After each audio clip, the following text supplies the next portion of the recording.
पुष्पा दीदी, हमने 4 महीनों से घर का किराया नहीं भरा है। कल सरपंच जी हमें घर से निकालने की धमकी दे रहे थे। मैं पैसों के जुगाड़ में लगी हुई हूँ, पर क्या करूँ? गांव में कोई हमें उधार भी देना नहीं चाहता है। बड़ी बहन पुष्पा उदास होकर छोटी बहन रूपा को अपनी हालत बताती है। इतने में दूसरी बहन कजरी कहती है, हमारी किस्मत तो देखो, जो भी काम शुरू करते हैं चलने से पहले ठप हो जाता है। मुझे तो समझ नहीं आ रहा है, अगर ऐसे ही चलता रहा तो हम इतने सारे कर्ज कहाँ से भरेंगे।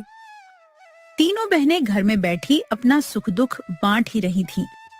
इतने में उन्हें एक आवाज सुनाई देती है। बाहर निकलो तीनों की तीनों। आवाज सुनते ही तीनों घर के बाहर निकलती है।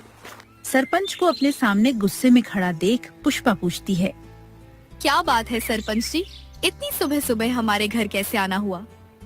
सरपंच गुस्से में बोलता है, बहुत हो गया, अब तुम तीनों इस घर से जल्द निकल जाओ।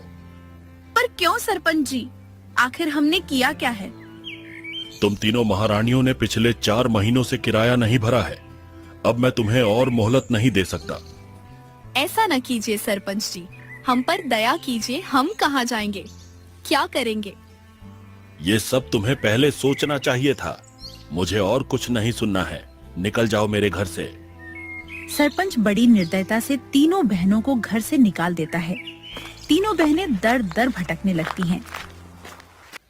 आज हमें घर से निकले पूरे 3 दिन हो चुके हैं। हम और कब तक यूं ही भटकते रहेंगे। हिम्मत मत हारो रूपा, हमें कहीं नहीं रहने का आसरा मिल ही जाएगा। मुझे नहीं लगता कि सरपंच जी ने हमें सिर्फ पैसों के लिए निकाला है, जरूर बात कुछ और है। भला आपको ऐसा क्यों लग रहा है दीदी? वो इसलिए क्योंकि जब हम घर से निकल रहे थे तब उसके चेहरे पे एक अलग ही मुस्कान थी। ऐसा लग रहा था जैसे हम उस दिन उसे पैसे दे भी देती, उसके बावजूद भी वो हमें घर से निकाल ही देता। आखिर ऐसी क्या बात होगी जिस कारण सरपंच इस हद तक गिर गया कि 3 बेसहारा लड़कियों को बिना कुछ सोचे बेघर कर दिया। तीनों बहनें सरपंच के असल इरादे का सोच सोच कर परेशान हो रही थीं। तभी अचानक मौसम बिगड़ना शुरू हो जाता है। आसमान में काले बादल छा गए, तेज बिजलियां कड़कने लगीं। लगता है बारिश होने वाली है, हमें जल्दी सर छुपाने की जगह ढूंढनी होगी। इतना बोलकर तीनों तूफान से बचने के लिए जंगल की ओर भागती है। कुछ दूर चलते ही उन्हें नदी किनारे थोड़ी सी खाली जगह दिखती है, जिसे देखकर पुष्पा बोलती है, कजरी, रूपा, ये देखो, यहाँ इतनी बड़ी खाली जगह है। हम यहाँ अपने रहने के लिए एक झोपड़ी बना सकते हैं। हाँ पुष्पा, तुम सही कह रही हो। इससे पहले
बारिश शुरू हो जाए।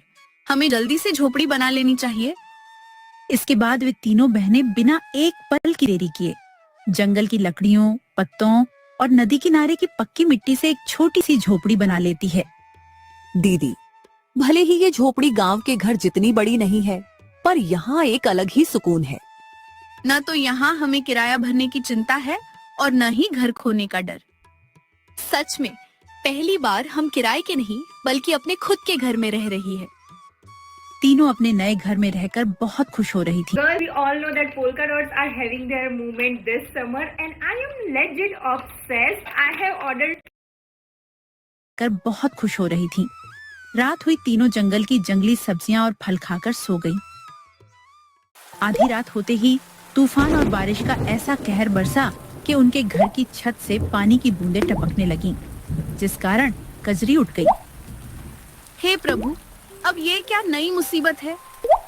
इतना बोलते ही कजरी ने परेशान होकर पुष्पा और रूपा को जगाया। तुम दोनों जल्दी उठो, देखो छत टपक रही है। ऐसा ही रहा तो घर के अंदर पानी भर जाएगा। ये सुनते ही दोनों फौरन नींद से जगी और बारिश से बचने का उपाय सोचने लगी। दीदी, मेरे पास एक उपाय है। क्यों ना हम छत के ऊपर भी मिट्टी का काम कर दें। मिट्टी की मोटी परत होगी तो छत टपकने का कोई डर ही नहीं रहेगा। उपाय अच्छा है। अभी बारिश हो रही है, आज हमें ऐसे ही गुजारा करना होगा। सुबह बारिश बंद होते ही हम घर की मरम्मत का काम शुरू कर देंगे। इतना बोलकर तीनों सुबह होने का इंतजार करने लगती है। छत टपकने के कारण वे सो नहीं पाती, इसलिए कोने में बैठी बैठी पूरी रात बिना सोए गुजार देती है।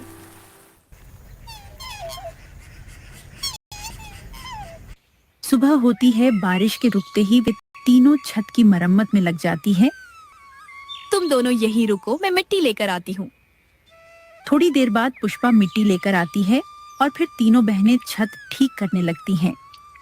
अब उनका घर पहले से और भी मजबूत बन गया था। ऐसे ही दिन बीतते चले जाते हैं। अब तो गांव में हर रोज बारिश होनी शुरू हो गई थी, लेकिन तीनों बहनों के घर पर बारिश का कोई असर नहीं पड़ता था। एक दिन बारिश के छुट्टे ही पुष्पा और कजरी सरपंच के घर जाती है। क्या हुआ, तुम दोनों बहनें यहाँ क्या कर रही हो?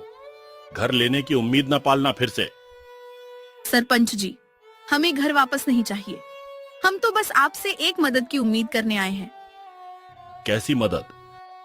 हो सके तो आप हमें कोई काम दिलवा दीजिए। जो भी मुनाफा होगा उसमें से हम आपको भी कुछ हिस्सा दे देंगी। लगता है गरीबी में तुम दोनों बहनों की मत ही मारी गई है। तुमने ऐसा सोचा भी कैसे कि मैं तुम्हारी मदद करूंगा? आप तो गांव के सरपंच हैं, आपको तो गांव में हर किसी की मदद करनी चाहिए। ये आपका फर्ज है सरपंच जी। अब तुम दोनों मुझे मेरा फर्ज सिखाओगी। मेरे इतने बुरे दिन नहीं आए कि मैं तुम अनाथ बहनों से सलाह लूं। सरपंच उनकी खूब बेइज्जती करता है, मानो जैसे वो बरसों पुरानी कोई दुश्मनी अपने गुस्से के जरिए उन पे निकाल रहा हो।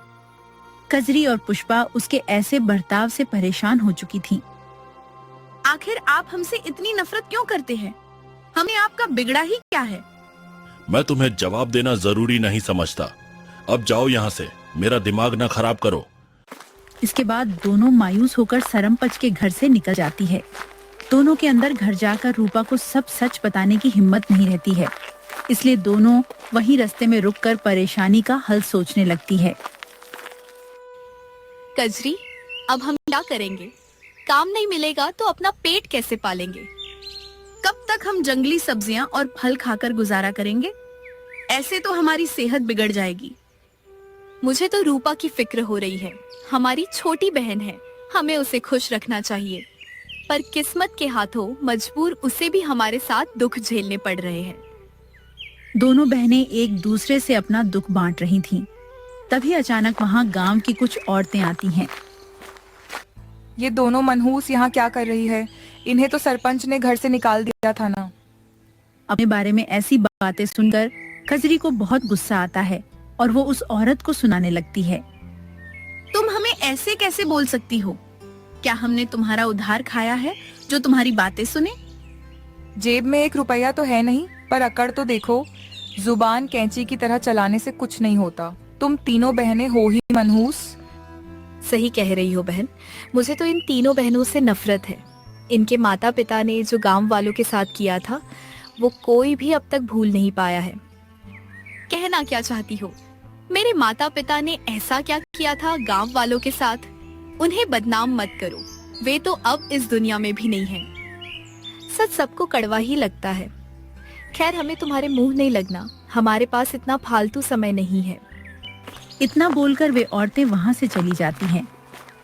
शाम होते ही कजरी और पुष्पा अपने घर वापस आती हैं। क्या बात है दीदी, आप दोनों इतनी निराश क्यों लग रही हो? कुछ नहीं बाबू, बस थोड़ी काम की चिंता है। आज भी हम खाली हाथ ही लौटे हैं। कोई बात नहीं दीदी, आप दोनों निराश ना हो, ऊपर वाला सब ठीक कर देगा। हो सकता है वो हमारी परीक्षा ले रहा हो। कहने को तो सबसे छोटी हो, पर समझदारी हमसे भी ज्यादा है। मुझे ऐसा क्यों लग रहा है दीदी, जैसे सिर्फ काम ही समस्या नहीं है, बात कुछ और भी है। नहीं तो ऐसा तो कुछ भी नहीं है। तू ज्यादा मत सोच, जाकर सो जा, हम कोई न कोई काम ढूंढ ही लेंगी। तब रूपा, पुष्पा और कजरी रूपा को गांव में हुई चर्चा के बारे में कुछ नहीं बताती है। रात होती है।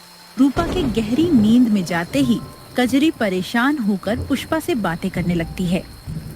पुष्पा, आखिर गांव में सब हमसे इतनी नफरत क्यों करते हैं? जब देखो तब हमारे माता पिता को गलत क्यों कहते हैं? मुझे भी समझ नहीं आ रहा है, आखिर ऐसी क्या वजह है कि सब हम तीनों बहनों से इतनी घृणा करते हैं। यही सवाल उन्हें मन ही मन बेचैन किए जा रहा था। कुछ दिन बीते, अब तो उनकी हालत इतनी खराब हो गई थी कि बिना पैसों के गुजारा करना नामुमकिन सा हो रहा था।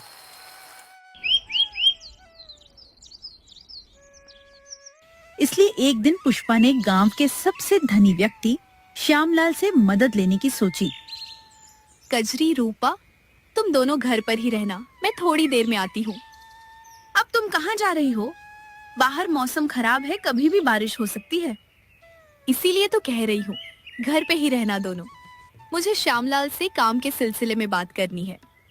मैंने तो सुना है वो श्यामलाल काफी क्रूर और लालची है।